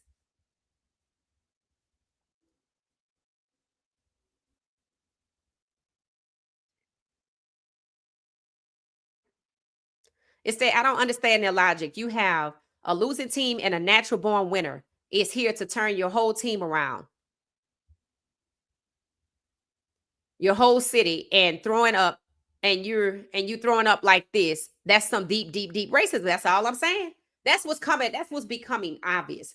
That is what is becoming obvious, right? This has nothing to do with a fifth round. They knew pushing Shedeur down, weaponizing the rounds in the draft would do two things. If he makes it in the league after being a journeyman from team to team to team, so he doesn't get comfortable, learn the playbook, and succeed, which is making his road harder. If that happens, then, they basically just expect him to bottom out. As you can see, they refuse to let him get in front of somebody that he's better than. If you working this hard to keep me behind a third round pick, you were lying. You committed fraud when you came to me and said you wanted me to be your franchise QB. They keep telling on themselves. Stfansky just told on himself because people have been wondering why he treats Shedeur the way he does. Well, now that he refers to him in the same reference as something that you use with an animal, you should begin to see when somebody refers to themselves as a servant leader that they're not leading. Nobody talks like that about a job. This ain't about a job.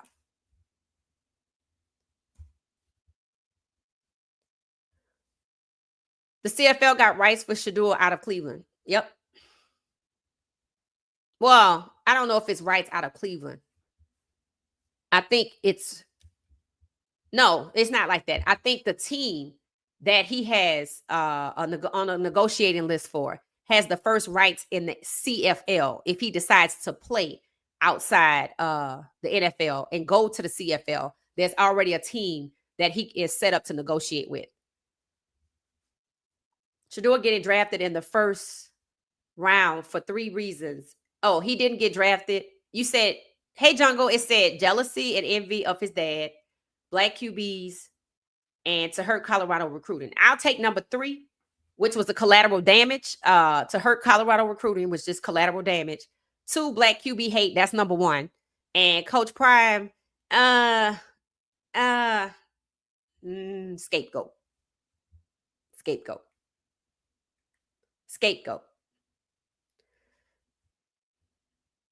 When you look at Brian Flores, right? Think about it. Coach Prime is not his father, and he going through the same thing. All the other quarterbacks that went through it, going through the same thing. Coach Prime's not none of their fathers. It's not about Coach Prime. That's why Shedeur has to learn this. That's why Shedeur has to learn it, because he's not going to survive it thinking that way. He's not going to survive it thinking that way.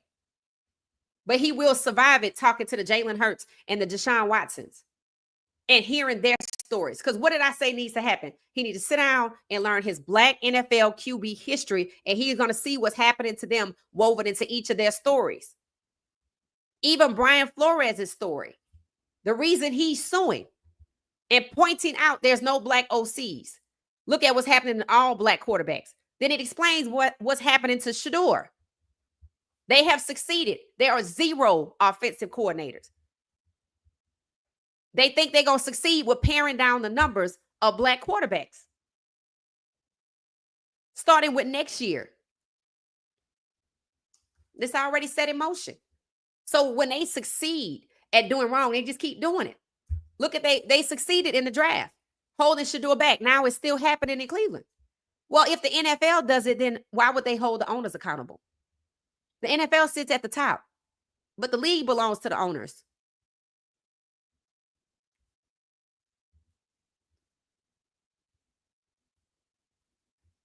Thank you, Jungle, for that. Let's see. It said, God sent a warrior and Tony Brown to give cover to Shedeur. Prayer warriors across the globe. Facts. People are seriously praying for Shedeur all over the place, on all platforms, in every comment. Now I see why Tony Dungy left the league. Right. He got booted out, I do believe. I was reading about him a little bit. It said, the Browns camp is splintering. The saga is no longer about football. It never was. That's the whole point. It never was. That's why they've been sorry for so long. Football has never been the goal for the Browns. They would have been good at some point. They would have at least had a 10-year run. They just a dumping ground for people who, it's just like it's 32 teams, right? But if there are people that I want to move out the way, I could just send them to Cleveland. That's how they get a new stadium, because you can't explain it no other way. The Super Bowl winning champs are getting a new stadium. That makes sense. The Cleveland Browns getting a stadium doesn't make sense. Kevin Stfansky, a losing coach, and people are like, you can't even talk about him negatively. Now you see why. Because their allegiance is to something else. They're showing up celebrating something else. It never was about football. Put him down. Right. That's what he said.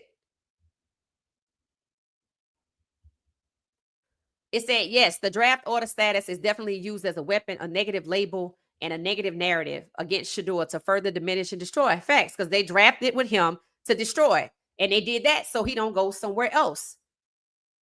Yep, they really think they're God. That's what Shedeur said pre-draft. See, he called him a thrower. Right. He can't even say a quarterback. He's a what?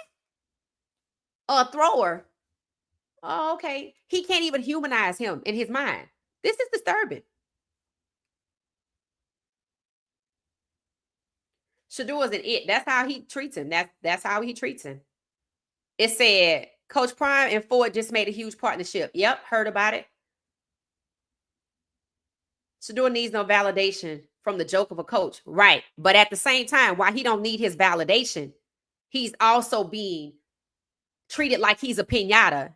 And Kevin Stfansky is holding the back, whether it's his words to say, we're going to put him down. He can't say his name. He's a thrower. He keeps holding him back. This man has a losing record and isn't even fit to hold Shedeur's cleats. But he's treating one of the best quarterbacks like he has the right to tear him down.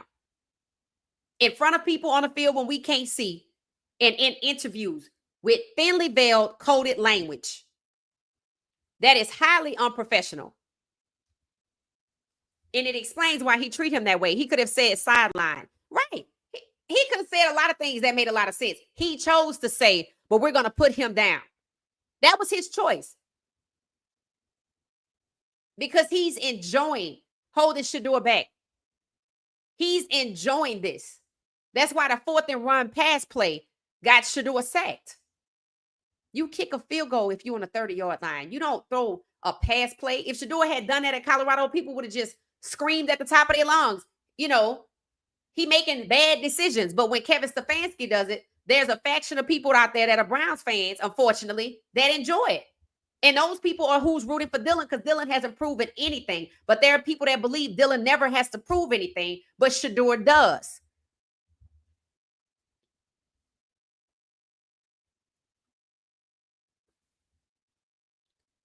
Rodney say he don't expect the Browns to play Dylan. Yep. I picked that up too. Right. When you listen to it the first time, you like, wait, what did he say? But when you listen to it 3 times, you like, and you just listen to this and you like, this, is he serious? Is he serious? Because, you know, some people want to say, well, you know, maybe there was a larger clip. I don't give a damn how much was before and afterwards. When the part that we saw was the only part that he talked about Shedeur. Didn't say his name. We're going to put him down. No, that video needs to be taken down.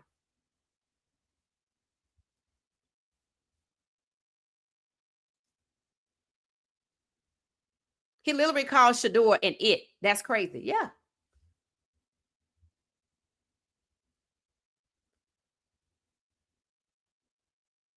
The video is Exhibit A. It is. Stfansky is afraid that Cleveland may hire. He don't think that. He don't think that at all, because he know how they feel. So he don't think that. How many black head coaches have they had in Cleveland? I know Hugh Jackson is one. Anybody else that y'all could think of? Coded language. That's what it is.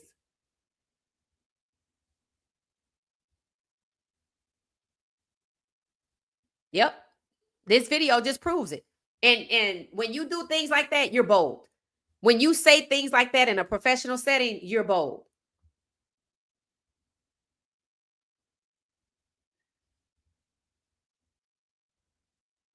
Let it be said, Cleveland will pay a heavy price if anything happens to Shedeur.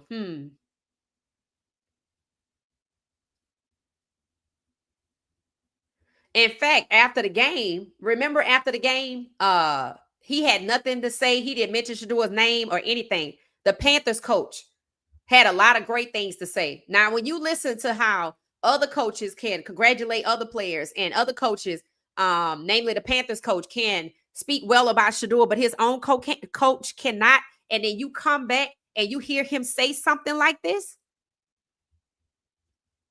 he's at the part where the NFL was in February when they took in racism out the end zone. He's letting it fly. That's what he's doing. Because who gonna check me, boo? All right.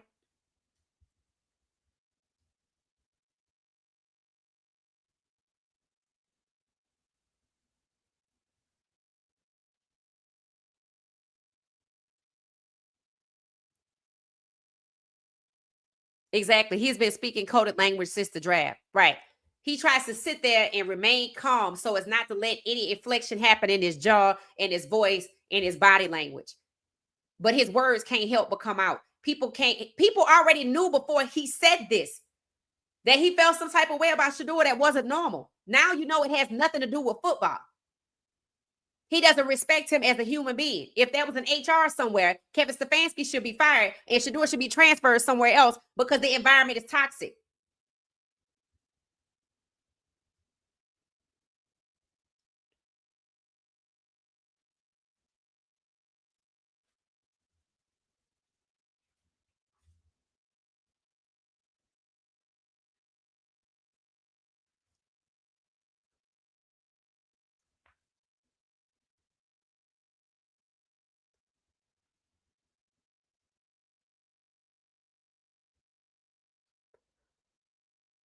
It's a wrap once Channing and Shad finds out. That, I mean, you would think, right? You would think.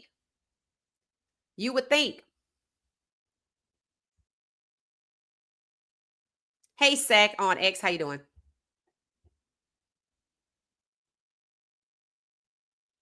Hey, Anita, how you doing? Thank you so much. Appreciate you.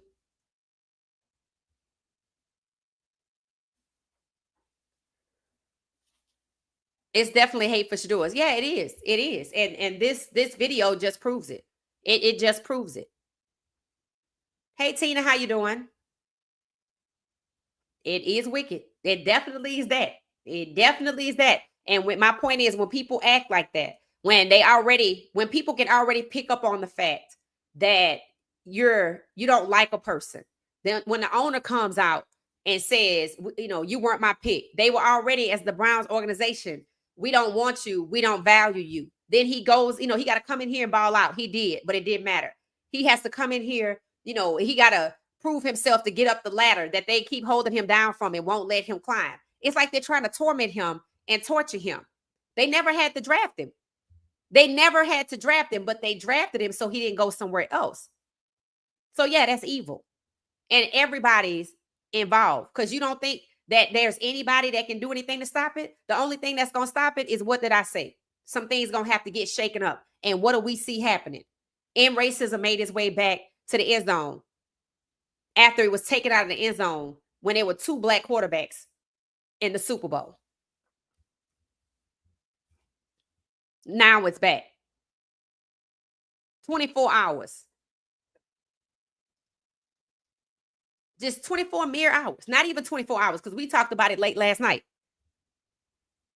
24 hours, one whole day after Flores' case makes its way forward. So let's see if it has a positive impact on Shadeur's experience in Cleveland. But we know what Kevin Stfansky is. So I suggest y'all keep an eye on the young man and kind of make sure y'all say your prayers, reach out to somebody who could do something about it or something, because they get it desperate.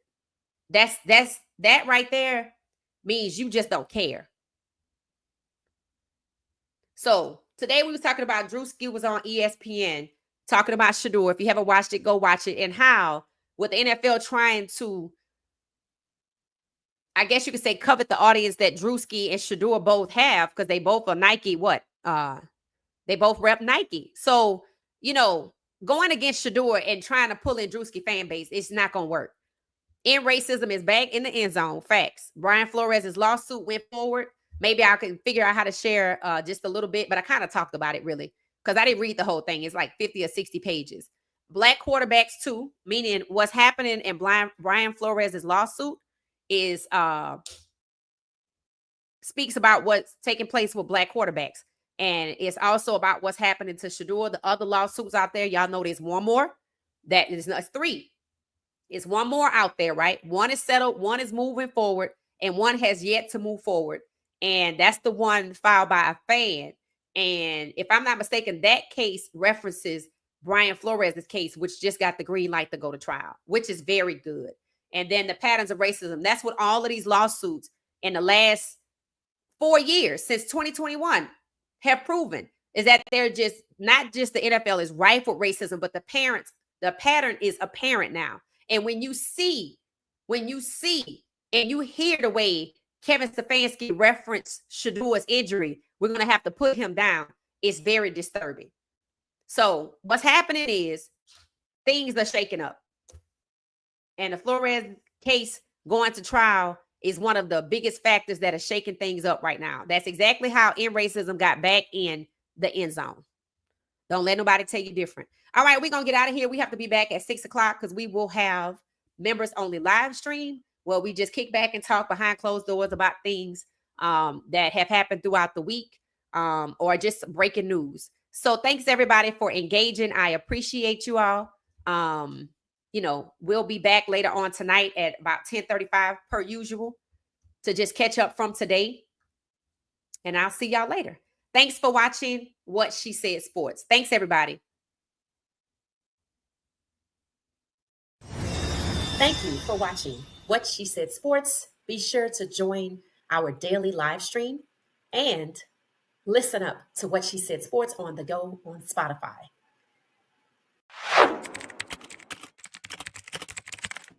Thank you for watching What She Said Sports. Stay for another video.